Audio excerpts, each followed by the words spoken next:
Election के करीब house of Zardari में दरारें। बिलावल भुट्टो इलेक्शन मुहिम छोड़कर दुबई रवाना। किसी पार्टी रहनुमा को भी कुछ न बताया, निजी तैयारे में बैठे और चले गए। रवानगी से पहले ट्विटर पर प्रोफाइल पिक्चर तब्दील की, वालदा के साथ अपनी हंसती मुस्कुराती तस्वीर लगाई। दुबई पहुंचकर खाला सनम भुट्टो के साथ तस्वीर खिंचवाई। आसिफ जरदारी भी बेटे के पीछे पीछे दुबई रवाना। बाप बेटे की सर जंग आसिफ जरदारी के इंटरव्यू के बाद मीडिया में आई। जरदारी ने कहा था, बिलावल अभी जेरे तरबियत है, इलेक्शन का टिकट मैं ही दूंगा।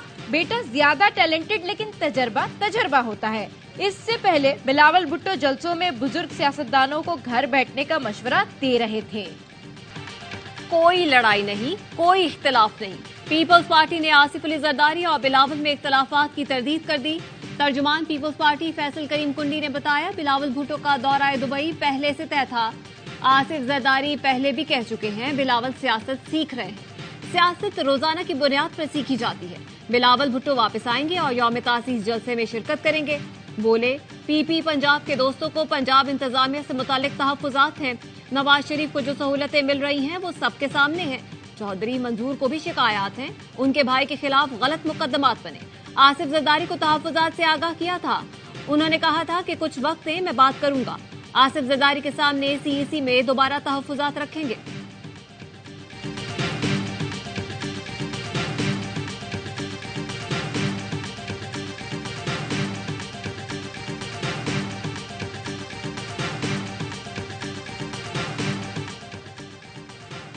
गजा में 4 रोजा जंग बंदी का पहला दिन। मुआहदे पर अमल दरामद। हमास ने 13 इसराइली यरगमाली रिहा कर दिए। इसराइली कैदियों को हिलाल अहमद ने रफा क्रॉसिंग पर मिस्री हुकाम के हवाले किया। हमास ने थाईलैंड के 12 शहरियों को भी छोड़ दिया। 39 फलस्तीनियों के अहले खाना अपने प्यारों के इंतजार में इसराइली जेल के बाहर मुंतजिर। जंग बंदी होते ही लोग सुबह सवेरे घरों से निकले। कुछ लोग अपने प्यारों की अयादत के लिए अस्पताल गए, कुछ ने शोहदा की कब्रों पर फातिहा खानी के लिए कब्रिस्तान का रुख किया। जंगबंदी के पहले दिन इसराइल की मुआहदे की खिलाफ वर्जी। शिमाली गजा अपने घरों को लौटने वाले फलस्तीनियों पर गोलियां चला दी। फायरिंग से 2 फलस्तीनी शहीद, 11 जख्मी हो गए। इसराइल ने जंग के दौरान नकल मकानी करने वाले फलस्तीनियों के घर वापसी पर पाबंदी लगा दी। तैयारों से पर्चियां गिराई कि जनूबी गजा वापस जाने वालों को निशाना बनाया जाएगा। मुआहदे के तहत इसराइली तैयारे और फौज गजा में नकलो हरकत नहीं कर सकते। हमास का कहना है, अगर जारियत जारी रही तो दुश्मन को उससे ज्यादा नुकसान उठाना पड़ेगा। इसराइली वजीर दिफा का कहना है, वक्फा खत्म होगा तो लड़ाई शिद्दत से दोबारा शुरू हो जाएगी। मजीद यरगमालियों की रिहाई के लिए दबाव डालेंगे। मुझे जमानत दी जाए। चेयरमैन पीटीआई ने 190 मिलियन पाउंड केस में जमानत बहाली के लिए सुप्रीम कोर्ट से रुजू कर लिया। वकील ने दरखास्त में मौकफ अपनाया। चेयरमैन पीटीआई तोशाखाना केस में गिरफ्तार थे। ट्रायल कोर्ट ने अदम हाजिरी पर जमानत खारिज की। इस्लामाबाद हाई कोर्ट ने फैसला बरकरार रखा। हाई कोर्ट का फैसला कलअदम करार देकर जमानत बहाल की जाए। अलकादिर ट्रस्ट और 190 मिलियन पाउंड केस की तहकीकात के लिए नैब की 2 टीम्स अडियाला जेल आई। हिजरा पुलिस स्टेशन टीम साबिक वजीर आजम और साबिक वजीर खारजा से तफ्तीश के लिए अडियाला जेल पहुंची। चेयरमैन पीटीआई का पुलिस टीम से पूछे गए किसी भी सवाल का जवाब देने से इनकार। कहा, बुकला से मुशावरत या उनकी मौजूदगी में ही जवाब दूंगा। शाह महमूद कुरैशी से पुलिस टीम ने इब्तदाई तफ्तीश मुकम्मल कर ली। नेगरा वजीर दाखिला सरफराज बुगटी ने चेयरमैन पीटीआई को लाडला करार दे दिया। कहा, जेल में उन्हें मिलने वाली सहूलतों का आम शहरी सोच भी नहीं सकता। कैद में ऐसी सहूलत माजी में किसी साबिक वजीर आजम को नहीं मिली। नून लीग को कोई फेवर नहीं दी जा रही। नवाज शरीफ पर ज्यादातर केसेस बेबुनियाद थे। बिलावल भुट्टो और नवाज शरीफ दोनों ही काबिल एहतराम है। ज़का अशरफ पीपी के लाडले होने के बावजूद कुर्सी पर मौजूद हैं। लेवल प्लेइंग फील्ड ना होती तो उन्हें हटा चुके होते। वजीर आजम की तलबी से मुतालिक सवाल पर कहा, अदालत अगर छोटे मामलात पर उन्हें बुलाएगी तो ये मुनासिब नहीं। पाकिस्तान में लापता अफराद की तादाद दुनिया में सबसे कम है। सिलेक्टेड का इल्जाम लगाने वालों की पोजीशन आज खुद सिलेक्टेड प्लस बन गई। इस माहौल में इंतखाबात हुए तो कोई तस्लीम नहीं करेगा। पीटीआई के खिलाफ सारा जुल्म जबर मुस्लिम लीग नून कर रही है। नवाज शरीफ को वजीर आजम बनाना है तो इंतखाबात की कोई जरूरत नहीं, नोटिफिकेशन जारी कर दें। पीटीआई रहनुमा असद कैसर कहते हैं इलेक्शन के लिए माहौल आजाद और शफाफ नहीं है। मर्दान की सेशन कोर्ट ने असद कैसर को 5 रोजा जुडिशल रिमांड पर जेल भेज दिया। असद कैसर की दरखास्त जमानत की समाअत 29 नवंबर को होगी। वज़ीर-ए-आज़म की ज़ेरे सदारत SIFC की एथिक्स कमेटी का इजलास, आर्मी चीफ समेत अस्करी और सिविल हुकाम शरीक हुए। इजलास में मुल्क की मुआशी और इक्तिसादी सूरत हाल पर गौर किया गया। शुरका को गैर मुल्की सरमायाकारी से मुतालिक ब्रीफिंग, ज़राए के मुताबिक सरमायाकारी से मुतालिक मंसूबों की हिकमत अमली की मंजूरी दी गई। अनवारुल हक काकड़ ने तकरीब से खिताब में कहा, चंद हफ्तों में SIFC के प्लेटफॉर्म से अच्छी खबरें मिलने वाली हैं। दोस्त मुल्कों से अरबों डॉलर्स की सरमायाकारी के मुआहिदों पर दस्तखत होने जा रहे हैं। SIFC में सिविल और मिलिट्री क़यादत के लोग शामिल हैं। आर्मी चीफ ने खुद भी कराची और लाहौर में ताजिरों से मुलाकात की। मुल्की सरमायाकारों को खुशामदीद कहते हैं।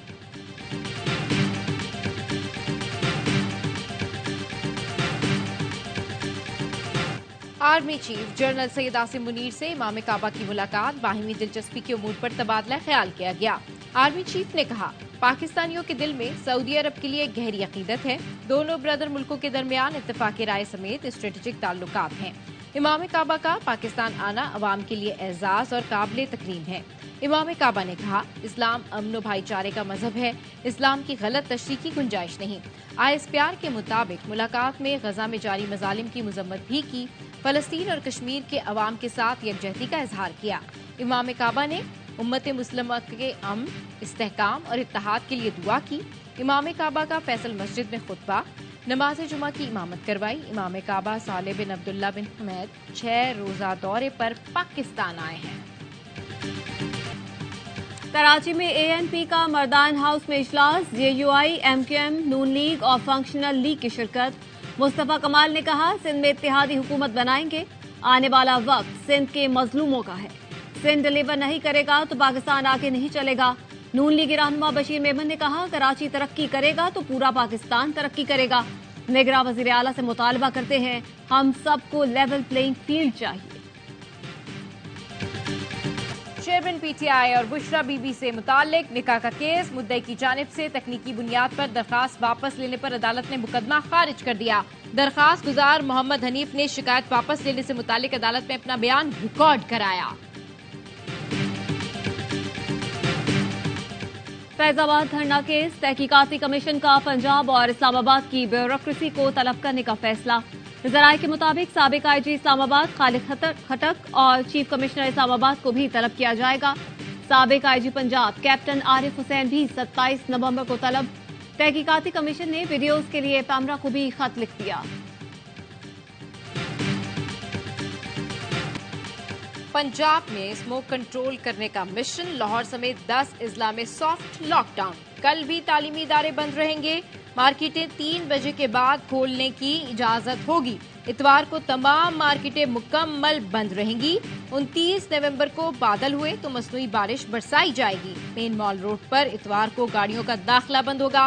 पैदल चलने वालों और साइकिल सवारों को इजाजत होगी। कौमी ऑलराउंडर इमाद वसीम का इंटरनेशनल क्रिकेट से रिटायरमेंट का ऐलान। इमाद ने सोशल मीडिया पर अपने बयान में कहा, रिटायरमेंट लेने का ये दुरुस्त वक्त है।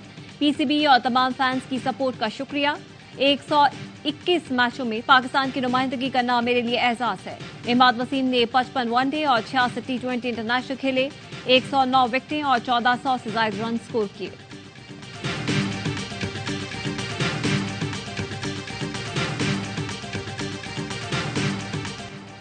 कराची में डकैतियां मारने वाले DSP उमैर तारिक को अदालती रिमांड पर जेल भेज दिया गया। गिरफ्तार 3 दीगर मुल्जिमान 2 रोजा जिस्मानी रिमांड पर पुलिस के हवाले। कराची में डिस्ट्रिक्ट साउथ पुलिस की खुसूसी पार्टी के खिलाफ एक के बाद एक केस सामने आने लगे। DSP उमैर तारिक ने टीम के साथ क्लिफ्टन ब्लॉक 2 में होटल पर गैर कानूनी छापा मारा। रिश्वत न देने पर अमले पर झूठा मुकदमा दर्ज करवाकर जेल भिजवा दिया।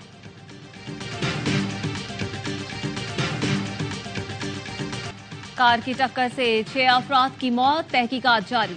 SSP इन्वेस्टिगेशन अनूश मसूद का कहना है कि केस में इंसदादे दहशतगर्दी की दफात लगाई। अदालत जायजा ले रही है कि ज्यादा हलाकतों पर कौन सी दफात शामिल की जाए। अदालती अहकामात के बाद दफात से मुताल्लिक मजीद काम होगा। इस्लामाबाद में खातून पर पुलिस का मुबैना तशद्दुद। ब्यूटी पार्लर पर छापे में गिरफ्तार खातून ने पुलिस पर ज्यादती की कोशिश का भी इल्जाम लगा दिया। कहा ब्यूटी पार्लर गई तो वहां पुलिस वाले आ गए। 5 पुलिस एहलकारों ने शदीद तशद्दुद का निशाना बनाया, बगैर कुछ पूछे घसीटा और बदतमीजी की। मर्द एहलकार थाने ले गए, हथकड़ी लगाई। एसएसपी ऑपरेशंस की खातून से मुलाकात, तफ्तीशी ऑफिसर को मुअत्तल कर दिया। हम निगरां हुकूमत हैं, सियासतदान नहीं। 10 माह में एक बात सीख ली, टीम वर्क से हदफ पूरा करना आसान होता है। निगरां वजीर आला पंजाब मोहसिन नकवी का लाहौर में तकरीब से खिताब। कहा बहुत जल्द हम मुश्किलात पर काबू पा लेंगे, शहरियों के तहफ्फुज़ के लिए इक़दाम कर रहे हैं। शहर की खूबसूरती दूर की बात, पहले मसाइल तो हल करें। कराची में गटर उबल रहे हैं, हर तरफ गंदगी है। सफाई करने वाली कंपनीज को आवाम का पैसा देते हैं, अब किसी सूरत मुआफ नहीं करूंगा। निगरे वज़ीर आला सिंध। कमिश्नर कराची की शारा फैसल पर तज़ीरो आराइश की ब्रीफिंग पर बरहम। कहा सॉलिड वेस्ट के लोग 4 दिन में शहर साफ करके रिपोर्ट दें। इजलास से गैर हाजिर रहने वाले टाउन म्यूनिसिपल अफसर बल्दिया मुअत्तल। माड़ीपुर टाउन म्यूनिसिपल कमिश्नर को हटाने का हुक्म।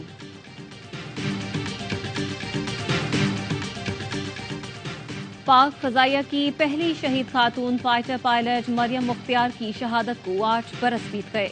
कौम की बहादुरी बेटी ने मियांवाली में जाम शहादत नोश किया। मरियम फनी खराबी के बायस तबाह तैयारी को आबादी पर गिरने से बचाते हुए शहीद हो गई थी। मरियम को जुर्रत और बहादुरी और उनके एहसास जिम्मेदारी के एतराफ में तमगा बसालत से नवाजा गया। 4 लाख गैर कानूनी गैर मुल्की पाकिस्तान से जा चुके। सहूलतकारी के मुर्तकिब अफराद को तादीबी कार्रवाई का सामना करना पड़ेगा। बलूचिस्तान के निगरां वज़ीर इत्तला जान मोहम्मद अचकज़ई कहते हैं इत्तला मिली है अफगान हुकूमत अपने वतन वापस आने वालों का ख्याल नहीं रख रही। अपील करते हैं वापस जाने वाले तारकीन वतन को आबाद किया जाए।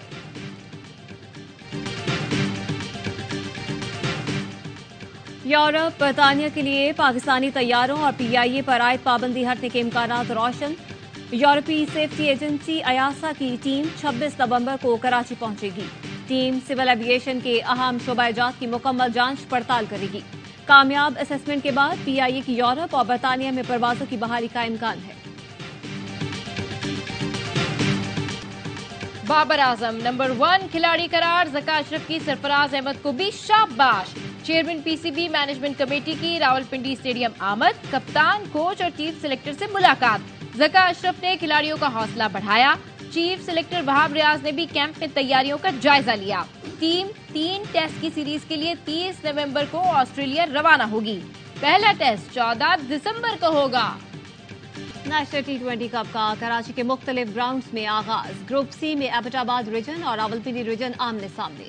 पहले रोज लाहौर व्हाइट्स ने लाड़काना रीजन और कराची व्हाइट्स ने इस्लामाबाद को हराया।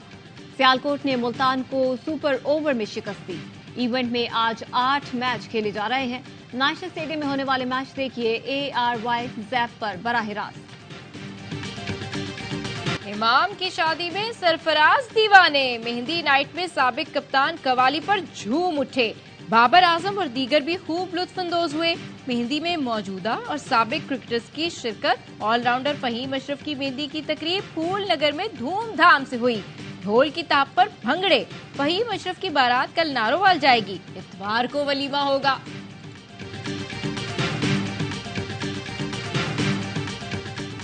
बल्लेबाजों का पसंदीदा format Abu Dhabi T10 league का 7वां सीजन 28 नवंबर से आ रहा है।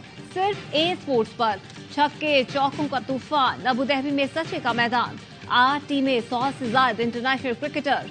लीग में एक्शन, थ्रिल, ड्रामा सब होगा। तमाम मैचेस पाकिस्तान के पहले HD स्पोर्ट्स चैनल ए स्पोर्ट्स पर नशर किए। मोदी का सपना टूट गया। तैयारियां भी धरी की धरी रह गई। अगर भारत वर्ल्ड कप जीत जाता तो इंडियन जर्सी में मोदी की विक्ट्री के निशान वाली तस्वीर होर्डिंग्स पर लगाई जाती। ओपन बस में विक्ट्री परेड का भी प्लान था। नरेंद्र मोदी टीम के साथ ओपन बस में जयपुर का चक्कर लगाते। बीजेपी रहनुमा ने अपनी मोदी हुकूमत के प्लान का भांडा फोड़ दिया। कांग्रेस रहनुमा राहुल गांधी ने फाइनल में भारत की शिकस्त पर मोदी को पनौती करार दिया था। मारूफ कॉमेडियन अदाकार इस्माइल तारा को मद्दाहों से बिछड़े 1 बरस बीत गया। इस्माइल तारा PTV के मकबूल मज़ाहिया प्रोग्राम 50-50 से अवाम की आंखों का तारा बने। ARY डिजिटल के talk show Lyari king live में भी सलाहियतों के जौहर दिखाए।